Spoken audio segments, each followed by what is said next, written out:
வருங்கால இந்தியா இளைஞர்கள் கையில். சொன்னவர் ஏபிஜே அப்துல் கலாம் அவர்கள். அன்பு மாணவ மாணவிகளே, கனவுகளை உருவாக்குங்கள்.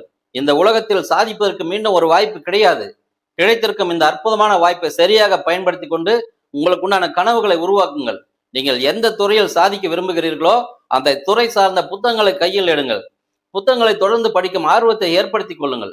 புத்தகங்களின் அற்புதத்தை தெரிந்து கொள்ளுங்கள். மாணவ மாணவிகளே, ஒரு சாதாரண ஓலை குடிசையில் பிறந்து ஒரு வக்கீலாக வாழ்ந்த மோகன்தாஸ் என்ற மனிதரை இந்த நாட்டிற்கே மகாத்மாவாக மாற்றியது மட்டுமல்லாமல் சுதந்திரத்தையும் பெற்றுக் கொடுத்தது இந்த புத்தகம். புத்தகங்களின் அற்புதத்தை தெரிந்து கொள்ளுங்கள். ஒரு மூளை வளர்ச்சி குன்றிய மாணவனை மின்சார பல்பை உருவாக்க செய்து இந்த உலகத்திற்கே வெளிச்சத்தை கொடுத்தது மட்டுமல்லாமல் 1000க்கும் மேற்பட்ட கண்டுபிடிப்புகளை கண்டுபிடிக்க செய்து காலம் உள்ளவரை தன் பேர் நிலைத்திருக்கும் அளவுக்கு செய்தது இந்த புத்தகம். சாதாரண மீனவ குடும்பத்தில் பிறந்து வீடு வீடாக நியூஸ் பேப்பர் போட்ட ஒரு மாணவனை ஒரு அணு விஞ்ஞானியாகவும் இந்திய நாட்டிற்கே ஜனாதிபதியாகவும் மாற்றியது இந்த புத்தகம். உலக கோடீஸ்வரர் பில்கேட்ஸை உருவாக்கியது இந்த புத்தகம். இந்திய கோடீஸ்வரர்கள் ஒருவரான அமேசான் நிறுவன தலைவரை உருவாக்கியது இந்த புத்தகம். ஐபிஎஸ் கலிமூர்த்தி அவர்களை உலகமே விரும்பக்கூடிய மிகப்பெரிய பேச்சாளராக மாற்றியது இந்த புத்தகம். உலக கோடீஸ்வரர் எலான் மார்க்ஸை உருவாக்கியது இந்த புத்தகம். மாணவ மாணவிகளை விழித்துக் கொள்ளுங்கள்.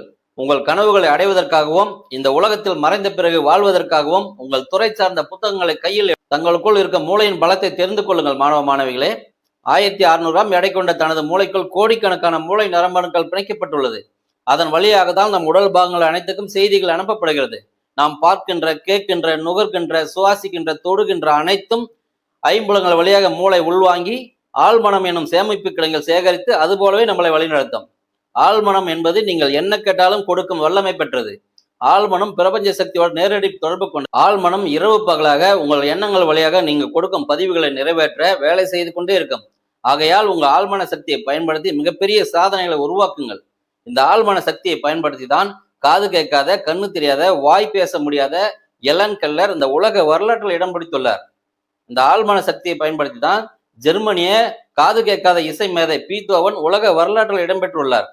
இந்த ஆழ்மன சக்தியை பயன்படுத்தி தான் மூளை வளர்ச்சி குன்றிய தாமஸ் ஆல்வா எடிசன் உலகத்துக்கே வெளிச்சத்தை கொடுத்துள்ளார். இந்த ஆழ்மன சக்தியை பயன்படுத்தி தான் உடல் ஊனமற்ற பேரறிஞர் பிளேட்டோ உருவானார். இந்த ஆழ்மன சக்தியை பயன்படுத்தி நாமும் பெரிதாக சாதிப்போம், சரித்திரம் படைப்போம் என்று சொல்லி முடிக்கிறேன். அனைவருக்கும் வணக்கம்.